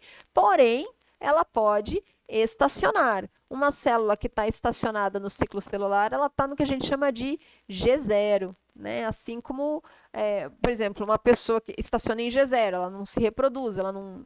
né? Mas, enfim, no ciclo celular, diferente do animal, que continua existindo, a célula deixa de existir. Então, você tem uma célula original, se ela se dividir, ela vai dar origem a 2 células filhas. Ela vai deixar de existir, né? Ela vai dar origem a 2 células e deixa ela mesma de existir. Dentro desse assunto, quando a gente entrar em ciclo celular, a gente vai estudar primeiro a base do ciclo celular, né, que para a célula se dividir, ela precisa duplicar o seu DNA. Então, a gente vai estudar como que uma única fita, uma única hélice de DNA, uma dupla hélice de DNA, vai dar origem a 2 duplas. Então, essa aqui é a base, né? Então, essa aqui vai para uma célula filha e essa aqui vai para outra, né? Então, se não fosse possível replicar o DNA, replicação do DNA é o nome do processo de cópia do material genético, né? Não seria possível ter ciclo celular. Então, essa aqui é a base da existência de todo ser vivo, né? Sem que esse processo seja feito, não tem como fazer mais nada. Ele é um processo, assim, eu espero que ninguém me mate um dia. Ele é relativamente fácil de entender, né? O fundamento da replicação do DNA é simples de entender. Agora, se a gente for parar para pensar na complexidade da questão, aí fica bem mais difícil. Mas aqui na biologia celular, a gente vai estudar os fundamentos básicos de como que uma dupla hélice de DNA vai permitir a formação de 2 fitas filhas, né? De 2 duplas hélices filhas, que são, em princípio, idênticas. Em princípio, são idênticas à fita mãe. Só que não. Né? Só que não. E aí, quando a gente vai estudar replicação, a gente vai estudar um pouquinho dos erros e da importância desses erros. Né? Esses erros são muito importantes para nós e a gente vai discutir um pouquinho sobre isso. Aí, está no ciclo celular, replicou o DNA, pronto, está tudo pronto, tenho 2 pacotinhos de DNA para dar para as células filhas. O que a célula vai fazer? Se dividir. Né? Então, eu adoro essa imagem aqui, meninos, porque essas imagens aqui, elas são bem antigas, né? Então, logo que o microscópio começou a ser desenvolvido, século XIX, né? Olha, é bem recente, né? Século XIX. E vocês sabem que os filósofos gregos, eles já pensavam, né, que toda a matéria tinha uma unidade invisível mínima que seria indivisível, né, que dava origem a toda a matéria, que eles chamaram de átomo. Então, pela dedução, pela filosofia, a gente já imaginava a existência dos átomos. Nenhum filósofo imaginou que existissem células, né? Ninguém imaginava que o ser vivo era feito de partes menores, né? Isso aconteceu quando o microscópio apareceu, foi que ele mostrou que, na verdade, todos nós somos agrupamentos de trilhões de células. Ninguém imaginou isso antes, gente, né? Então, não foi algo que veio por dedução, foi algo que veio de forma empírica, caiu no colo e a ciência teve que dar conta disso, né? Então, tinha muito esses desenhos, né? Ninguém mostrando as células em diferentes fases. Então, essas células aqui, elas não estão se dividindo, e essas células aqui, isso é muito comum, dá para ver, muito bonito, né? A gente faz uma aula prática de cebola ou de alho, né? Célula vegetal, dá para ver super bem essas figuras de mitose, né? Historicamente, chama-se de figuras de mitose, onde dá para ver a célula se dividindo e dando origem a duas células filhas, né? Então, por isso que eu coloquei esse desenho aqui, eu tenho muito carinho por elas, porque eu imagino as pessoas desenhando isso antigamente, sem ter certeza muito bem de como as coisas estavam acontecendo, mas já mostrando que isso dava origem às células filhas, né? Bom, o que é a mitose? É o processo pelo qual duas células filhas são formadas a partir de uma célula-mãe. Todo mundo sabe isso, certo? Tenho certeza. O que eu tenho que chamar a atenção de vocês é para o que eu escrevi depois, ó. Podem ser idênticas entre si, ou seja, as duas células filhas são idênticas e são idênticas à mãe, em relação à célula-mãe. Ou podem ter diferenças. Então, a mitose, meninos, não necessariamente ela vai dar origem a duas células idênticas. A gente vê isso durante a embriologia. Não acontece? Vocês vão estudar êmbrio mais para frente, né? Semestre que vem. Então, você tem o zigoto começa a se dividir. No início, várias células iguais. Depois, começam a aparecer células que são um pouquinho diferentes entre si, formam os folhetos embrionários. Como é que dá origem a folhetos? Se faz a mitose, se está todo mundo fazendo mitose? Uai, essa mitose é um pouquinho diferente, dá origem a duas células que são um pouquinho diferentes entre si, tá? Então, não necessariamente a mitose vai dar origem a duas células idênticas. Elas podem ser um pouquinho diferentes ou podem até ser muito diferentes. Por exemplo, durante a formação do ócito, né, a formação do gameta feminino, a meiose, ela é totalmente assimétrica. Então, não vai dar origem a duas células idênticas, vai dar origem a um ócito e um corpúsculo polar. Vocês vão estudar isso mais para frente, mas eu imagino que já viram um pouco isso no ensino médio, né? Mas, enfim, essa divisão celular, a gente tem que entender que ela pode, sim, ter um pouquinho de diferença entre as células. Não vamos aprofundar isso na biologia celular, mas é um conceito que eu queria que vocês guardassem, tá bom? Embora o conteúdo genético, olha só, embora o conteúdo genético fique sim idêntico entre as células filhas na mitose, as duas células filhas podem ficar um pouquinho diferentes entre si, porque tem uma característica epigenética diferenciada ou algum outro processo que a gente ainda não sabe nem direito o que é. Um outro processo de divisão celular, que é mais específico para a formação dos gametas, é a meiose. Então, na meiose, o que a gente vai ter? Uma divisão que diminui a ploidia, né? Então, nas células animais, todas as células animais são diploides. O que significa isso? Significa que tem um conjunto de cromossomos do pai, que veio do pai, um que veio da mãe, e eles têm os mesmos alelos, né? A gente vai discutir um pouquinho isso lá na parte de divisão celular, para entender um pouco a organização do cromossomo, e vocês vão estudar bastante isso na genética, né? Então, aqui na biologia celular, o que eu vou trabalhar com vocês na meiose é principalmente esse processo aqui que eu amo de paixão, que eu quero que todo mundo trabalhe um pouco isso, que é isso aqui, ó. O cromossomo do pai e da mãe é assim, ó, o pai é vermelhinho e a mãe é azulzinha, só porque eu não gosto dessas coisas de rosa e azul, hein? Então, assim, o pai é o vermelhinho e a mãe é o azulzinho. Aí, assim, o que está acontecendo aqui? O que o filho vai receber? Os cromossomos, perdão, os gametas vão receber cromossomo de pai e mãe? Não vai receber cromossomo de pai e mãe. Vai receber cromossomos novos que foram gerados por um mecanismo muito importante chamado recombinação homóloga.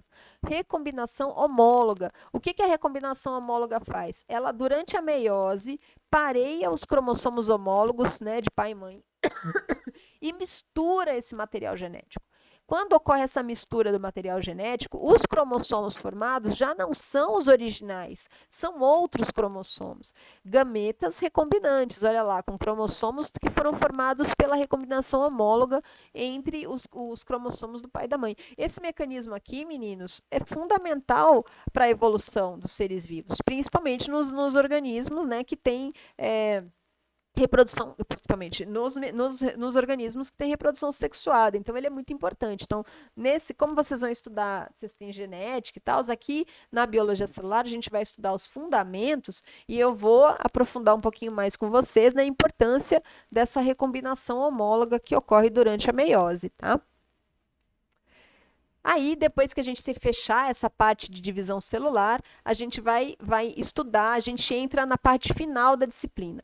O que é a parte final da disciplina? É a célula existindo. Ok, não estou me dividindo, né? Não estou me dividindo, estou existindo. Como eu sou quem eu sou? Como eu vou ser um neurônio? Como eu vou ser uma célula muscular? Como eu vou ser uma célula do fígado? O fígado, coitado, que trabalha feito um louco o tempo todo, ninguém lembra dele, né? O hepatócito. Bom, para a célula ser quem ela é e cumprir a função dela no organismo, ela tem que transcrever os seus RNAs, tem que traduzir as suas proteínas, tem que sintetizar as suas biomoléculas e fazer os seus produtos. Muitas células produzem secreção, né? Por exemplo, para eu poder dar aula para vocês agora, eu preciso estar com a minha boca úmida, eu preciso de saliva, porque senão a boca seca. A gente descobre isso quando fala em público, né? Eu não sei se vocês já tentaram fazer isso e a boca ficou seca, que a gente precisa de saliva para falar, né? Então, assim, eu preciso que as minhas células estejam secretando saliva. Olha quanto a gente está trabalhando aqui para poder dar aula. Então, assim, eu tenho o processo de primeira etapa, produção do RNA. A produção do RNA a gente estuda na transcrição. Essa figurinha que eu estou mostrando para vocês aqui, né, é uma imagem de uma microscopia eletrônica de grandíssimo aumento, eu não lembro de cabeça agora quantos milhares de vezes, mas o que eu estou vendo aqui? Eu vou passar o risco. Isso aqui, meninos, onde eu estou passando o risco aqui é o DNA, tá? É o DNA. Parece uma árvore de Natal deitada, né? Então, essas cerdas aqui são os RNAs. Essas aqui são os RNAs. Essa bolinha aqui tá mostrando para nós o início, né? O final aqui. Então, eu estou sintetizando os RNAs ribossômicos. Esse gene aqui é o gene ribossômico, que é um dos mais transcritos do organismo. Então, tem várias cópias do DNA. A gente vai falar disso mais para frente, tá? E esse aqui é uma única cópia que está fazendo o RNA ribossômico aqui. Esse RNA ribossômico depois vai ser processado e vai ser utilizado para construir quem? O ribossomo. Ribossomo, que é aquela estrutura lá, fazer ele aqui, ó, subunidade maior, subunidade menor, que lê o RNA mensageiro e faz uma proteína, né? A figurinha básica do ribossomo, parece um gatinho aqui, né? Mas esse aqui é o RNA mensageiro, que ele vai lendo, e essa aqui é a proteína que ele vai fazendo. Para construir essa estrutura aqui, a subunidade maior e menor do ribossomo, eu preciso fazer esse RNA aqui, que é um dos mais transcritos do organismo. Essa figurinha aqui é clássica da biologia molecular, eu inclusive tinha ela bordada num avental de tanto linda que ela é. Então, a célula, então esse processo, para a célula ser quem ela é, né, ela precisa transformar a informação do DNA em proteínas. E para fazer isso, tem uma etapa intermediária, que é o RNA, né? RNA é feito pelo processo de transcrição, ok? Essa etapa aqui, meninos, regulação da expressão gênica, interfere na transcrição. No nosso curso de biologia celular, eu vou falar de alguns conceitos fundamentais, mas a gente não vai aprofundar, tá? Não dá tempo e é um processo muito complexo, ainda nem sempre totalmente entendido. É só para vocês saberem mesmo, a regulação da expressão gênica interfere na transcrição. A gente vai estudar os conceitos fundamentais sobre isso. Bom, etapa seguinte, fiz o RNA, fiz meu ribossomo, ó, o ribossomo aquele que eu fiz horroroso antes, né, esse verdinho aqui, ó, subunidade maior, que é esse, perdão, subunidade menor, que é esse verde mais escuro, subunidade maior, que é esse verde claro aqui. Bom, essa fitinha azul que vocês estão vendo aqui, ó, que começa aqui, vai, chega até aqui, é o RNA mensageiro, ó, mRNA. Quem é o RNA mensageiro? É o que tem a informação para produzir as proteínas. Então, a gente tem os ácidos nucleicos, né, que formam códons, ó, o G aqui é o códon de iniciação que codifica uma metionina, né, a gente vai estudar isso também. E vocês vão ver isso também na bioquímica, né? Então, como eu falei, aqui na biologia celular, a gente está mais pensando nos processos e na importância desses processos na vida celular. E aí os detalhes eu deixo a bioquímica aprofundar com vocês, né? Principalmente a parte química mesmo da coisa. Mas aqui então a gente tem uma molécula de RNA mensageiro que o ribossomo vai fazer o quê? Ele vai lendo. Então aqui está mostrando os ribossomos em várias etapas, mas o que acontece? Esse aqui, que eu estou com o lápis aqui mostrando, ele vai andando. Na verdade, se ele vai andando ou se quem anda é o RNA mensageiro, está em discussão, tá? Eu tenho medo de falar algum conceito errado para vocês, porque não dá para a gente saber quem é que anda aqui, né? Mas vamos assumir que o ribossomo vai avançando, aqui vai lendo os códons do RNA mensageiro e começa a sintetizar, olha só que lindo, a proteína aparecendo aqui. O que é que o ribossomo faz? O ribossomo faz uma coisa. Só que essa coisa que ele faz é fundamental para todos nós. Ele faz a ligação peptídica. Todos os ribossomos de todos os seres vivos, desde vocês, seres vivos altamente complexos, até aquela arqueia mequetrefe que fica lá tentando comer pedra, todos nós vamos fazer ligação, o ribossomo faz ligação peptídica, e essa ligação peptídica é igual. Tá? Percebam o quanto que isso é importante em termos de vida. A ligação peptídica é similar entre todos os seres vivos. E quem catalisa é o ribossomo. Tá? Então, essa que é a mágica que o ribossomo vai fazer. Nessa imagem aqui, meninos, a gente tem uma microscopia eletrônica de transmissão de muito aumento também. Olha lá, a escala está mostrando para nós, né, 100 nanômetros. Cada ribossomo tem em torno de 30 nanômetros, mais ou menos. Então, aqui a gente está vendo essa estrutura, né? Um RNA mensageiro que é muito traduzido, que faz muita proteína, fica assim, cheio de ribossomo pendurado e forma uma estrutura como essa, que é chamada de polirribossomo. Né? Polirribossomo por quê? Porque eu tenho vários ribossomos anexados numa mesma fita de RNA mensageiro, que fica desse jeitinho assim, ó, fazendo esse caracol, porque a sua parte terminal se associa com a sua parte inicial para dar mais estabilidade para essa estrutura. Então, aí a gente vai ter essa aula, nessa parte aqui, nessa aula, a gente vai aprender esse processo de produção de proteína pelos ribossomos. Bom, e aí a gente entra na fase da célula milionária, né? Então, uma célula, todos nós sabemos, né? Alguns de nós somos mais pobres, vivemos em casinhas mais humildes e tem aqueles que são mais ricos. O que caracteriza os ricos? Vamos fazer uma comparação assim com o nosso sistema social injusto e desigual, né? Então, assim, os ricos, eles têm mais estrutura para fazer coisas diferentes. Assim também são as células eucariotas. Elas vão ter sala, cozinha, sala de TV, sistema de endomembranas. O que esse sistema de endomembranas tem? Tem isso aqui, ó, compartimentos intracelulares diferenciados. Porque se fossem todos iguais, não fazia diferença nenhuma. Quem são esses compartimentos? Retículo endoplasmático rugoso. Nessa foto aqui, acho que tem só um pedacinho aqui, acho que não dá para ver direito.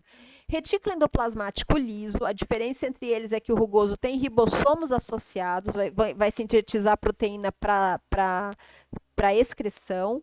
Complexo de Golgi, que é o que eu estou mostrando aqui para vocês, complexo de Golgi, nessa microscopia eletrônica, e, consequentemente, esses processos. Então, aqui são as estruturas, né? E aqui são os processos. Que processos são esses?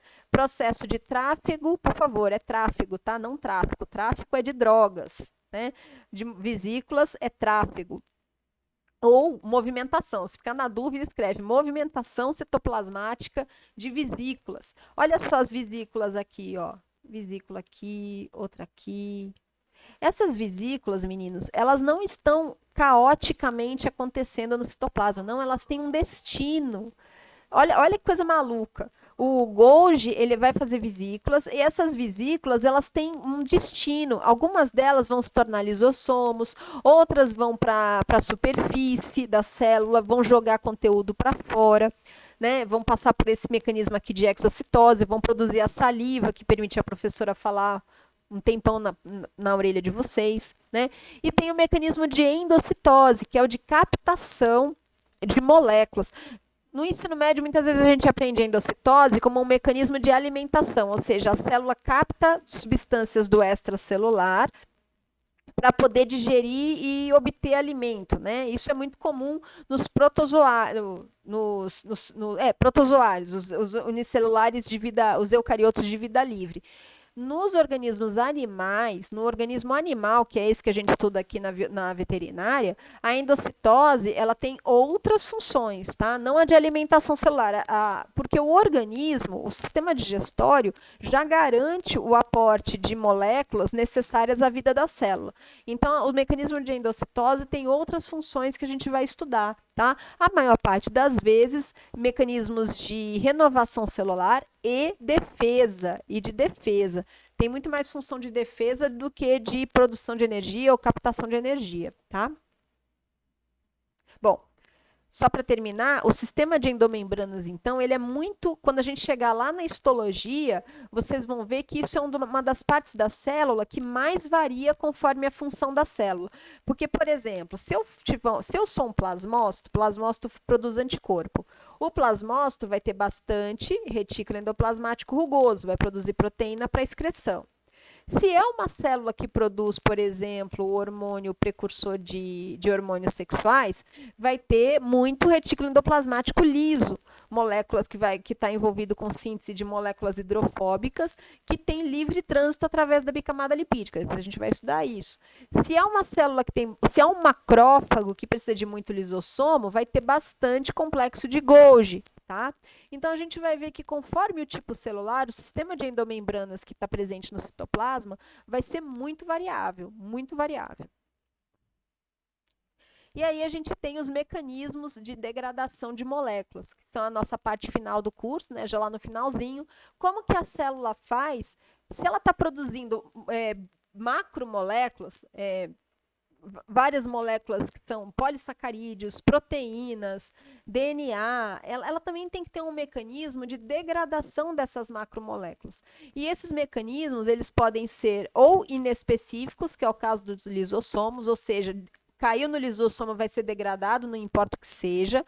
Pode ser um mecanismo de oxidação, como acontece nos peroxissomos, e pode ser um mecanismo de degradação específico, como os proteassomos. Os proteassomos, a gente vai ver que eles são fundamentais para o ciclo celular. O ciclo celular, a célula é como se ela passasse por um ciclo, sabe o ciclo estral da fêmea? Então, você tem hormônios que sinalizam em qual fase a fêmea está. O ciclo celular, também a célula recebe um estresse, digamos assim, olha, você está na fase de se dividir, você tem que se dividir. Então, a célula, ela também sofre uma sinalização que precisa ser, por assim dizer, controlada. Quem controla essas etapas são os proteassomos. Então, a gente vai ver que proteassomos são um mecanismo de degradação molecular regulado, específico. Então, não é assim, caiu no proteassomo, vai ser degradado. Não, algumas moléculas vão ser sinalizadas para a degradação dos proteassomos. Então, uma degradação controlada, diferente... Na verdade, todas são controladas, mas o lisossomo degrada moléculas de forma inespecífica e os proteassomos degradam moléculas de forma específica, moléculas que foram ubiquitinadas. A gente vai aprender o que é essa ubiquitinação. E aí, meninos, terminando, né, a gente no dia 28, quando vocês olharem lá o cronograma de vocês, no dia 27 de agosto, tem a atividade 26, tem lá uma camerazinha. Essa camerazinha é que é para vocês fazerem gravarem, né, um seminário, que é uma atividade que eu pensei de vocês fazerem em dupla, né? Até lá vocês já se conheceram mais, né? Já tem a oportunidade de pensar quem tem mais afinidade. E eu queria que vocês escolhessem temas que lógico, né, são de biologia celular, para falar das técnicas de estudo, né, e o que se sabe sobre aquele tema em vacina, em biologia celular. Historicamente, todo semestre eu faço isso, né, fazia, por exemplo, historicamente, quais eram os temas que a gente mais tratava nesses seminários? Câncer, porque câncer é uma doença basicamente de biologia celular, de descontrole da divisão celular, né? genomas, células-tronco, que mais que tinha? Deixa eu pensar antigamente. Eu não consigo nem lembrar, porque agora o que a gente mais fala, né, é Covid, o vírus. Ah, vírus, né? Então a gente falava, escolhia vírus aqui, e aí eu tirei o vírus e coloquei especificamente o SARS-CoV, que eu gostaria que alguém falasse, pode ser mais de um também, e também falar sobre as vacinas, porque a gente está vivendo uma situação inédita na história da ciência, onde várias vacinas de tecnologias diferentes foram desenvolvidas praticamente ao mesmo tempo, né? Então a gente pode falar, eu queria muito que também vocês falassem sobre isso, até para vocês se apropriarem dessas técnicas, não ajudarem a gente a combater todo esse receio, todo esse medo que as pessoas têm dos diferentes tipos de vacina, né? Então eu coloquei esses dois temas aqui em vermelhinho porque são os meus preferidos, eu gostaria que vocês escolhessem, mas não só, vocês podem escolher vacinas, por exemplo, que são, por exemplo, alguém de vocês tem interesse em alguma vacina específica da veterinária, beleza, pode ser, ou uma técnica, ultrassom, que não, ultrassom esquece, ultrassom não serve para biologia celular, mas assim, uma microscopia, um exame que tem de patologia que vocês veem alguém fazendo e vocês têm interesse de aprender melhor como faz, enfim, esse seminário é vocês que vão escolher, tá? É pro dia voltando aqui, 27 de agosto, né? Que é um dos temas, que aí é livre, né? Temas atuais em biologia celular, temas de interesse de vocês. Deixa eu ver se tinha mais alguma coisa aqui para mostrar. Não, aqui o último slide era só esse dos meus dados de contato, que vocês já têm. Aí eu queria mostrar para vocês, deixa eu abrir uma página aqui. Deixa eu mostrar isso aqui para vocês. Essa lista aqui eu vou disponibilizar para vocês, né? Eu já coloquei da primeira aula, por exemplo, essa primeira aula vocês têm que fazer um exercício. Lembra que eu não disponibilizei ainda, mas eu vou disponibilizar até amanhã. E o texto obrigatório, o que é obrigatório? Significa que se vocês lerem esse texto, vocês vão conseguir fazer melhor o exercício. A leitura que eu recomendo é desse livro aqui, ó, do Lodge, Biologia Celular e Molecular, o primeiro capítulo, que eu acho que ele não apenas fala dessa aula que eu estou dando para vocês agora, mas também fala da próxima de biomoléculas e de evolução, né? Então é uma leitura bem completa, bem interessante. E da próxima aula de biomoléculas é o do Junqueira e Carneiro. Tem também, eu vou colocar aqui outras recomendadas para quem gostar mais do assunto e quiser se aprofundar, embora sejam mais extensas, também são muito legais. Aí eu queria mostrar para vocês, né? Eu não sei como é que está todo mundo aí de acesso na biblioteca, mas é importante que resolva isso mais rápido possível, né? Então, quando a gente entra lá na biblioteca, então assim, né, biblioteca da UFMT, eu vou colocar aqui, só que eu não vou colocar biologia celular não, porque o do Lodge é biologia molecular, é biologia molecular, né? Aí eu venho aqui em tipo de obra, vai meu filho, vamos. Eu vou selecionar só o e-book, porque para nós, por enquanto, meninos, eu não sei quantos de vocês estão aqui em Sinop. Eu até queria saber se tem quem é que está aqui em Sinop. Acho que só uns dois falaram para mim que estão em Sinop, então a maioria está fora. Então, o que interessa para nós são os e-books, certo? Então, eu vou colocar aqui biologia celular ou biologia molecular. Como eu falei para vocês, vai aparecer um monte de coisa. Só não vai aparecer muita coisa porque a gente selecionou só o e-book, né? Porque se fosse geral, vocês iam ver umas 3, 4 páginas, né? Bom, aí apareceu a lista aqui para mim. Esse que eu quero que vocês usem. Deixa eu achar ele aqui. Biologia molecular.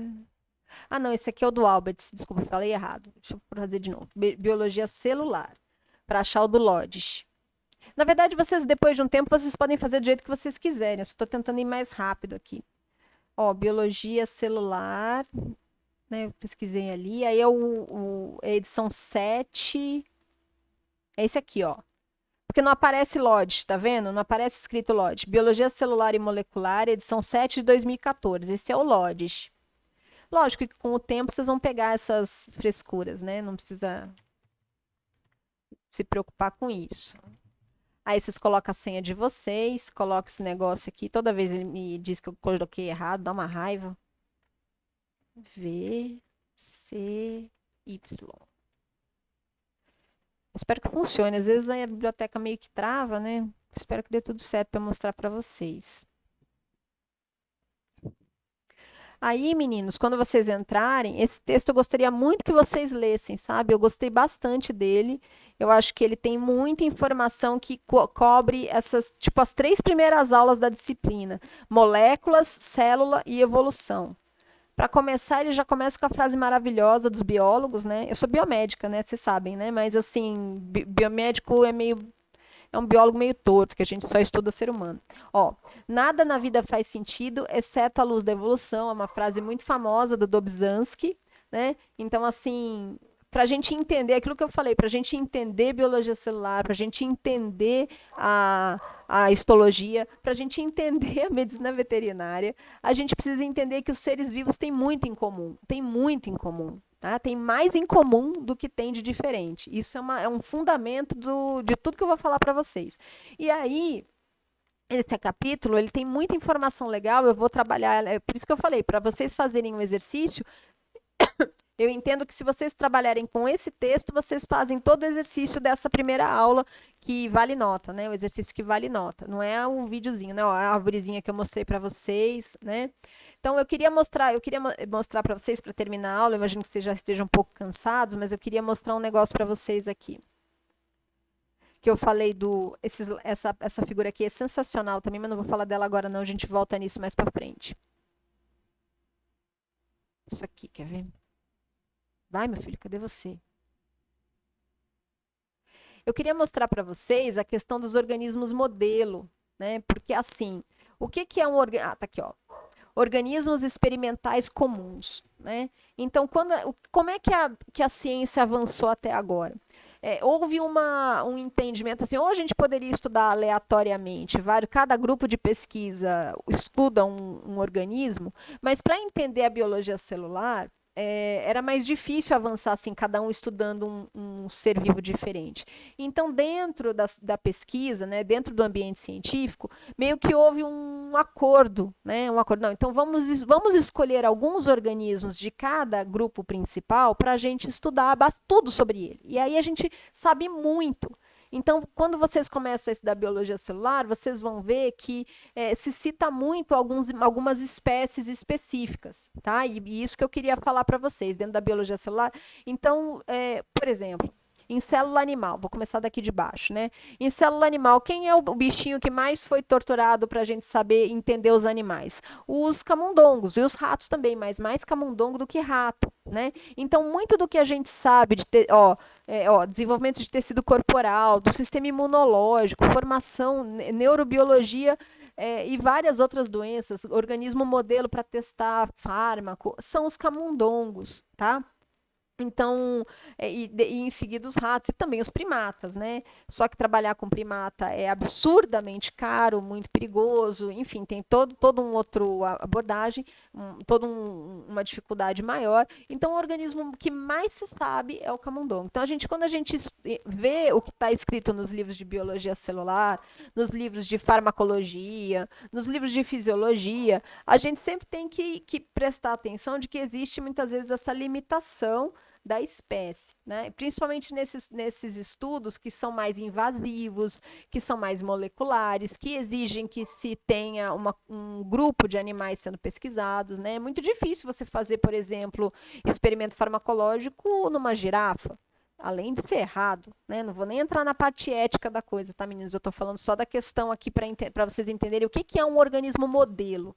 Um organismo modelo é aquele que foi escolhido pela comunidade científica para aprofundar o que se sabe, principalmente, e isso é muito importante na biologia celular. Na biologia celular se usa muito, muito organismo modelo, que são esses que estão aqui.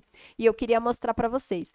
Então, por exemplo, aqui nesse capítulo, ele mostra quais são os estudos que mais foram aprofundados graças a esses organismos. Então, camundongo, como eu falei para vocês. Nos vegetais, nós temos Arabidopsis, né, que é o organismo modelo mais utilizado para estudar plantas e biologia celular de plantas.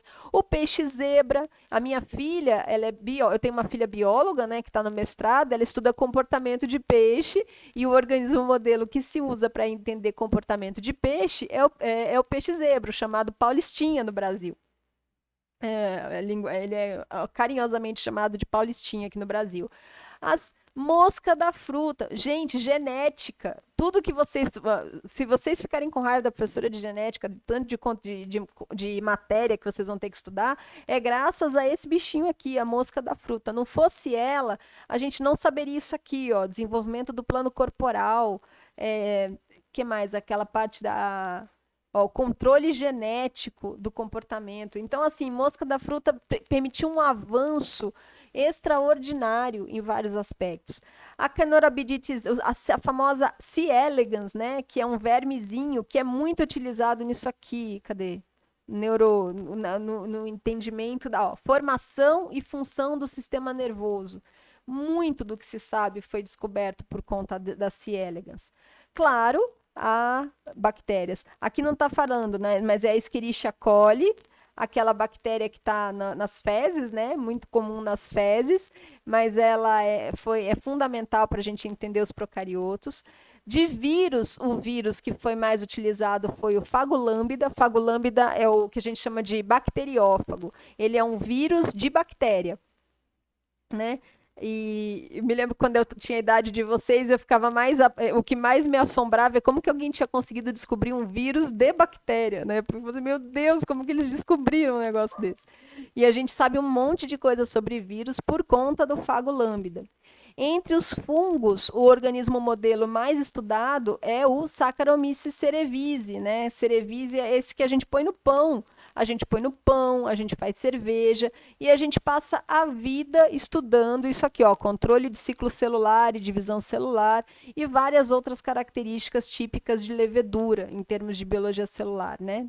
Então, assim, eu queria mostrar para vocês, porque eu não vou falar em nenhum outro momento sobre isso, né? Mas essa característica dos organismos, de utilização de organismos modelo, que permitiu que a biologia celular avançasse muito ao longo dos últimos anos. Quer dizer, quando eu tive biologia celular para hoje, que vocês estão tendo, a diferença de conteúdo, a diferença de conhecimento acumulado é brutal, é muito diferente da anatomia. Por exemplo, a anatomia que eu, Gedine, aprendi é muito parecida com a que vocês estão aprendendo. Não mudou muita coisa, né? Então, graças a esses organismos modelo, e claro, a outros também, mas esses são com certeza os mais antigos, os que têm sido mais estudados ao longo dos últimos 20 anos, é que a gente avançou muito. Eu vou parar de gravar agora.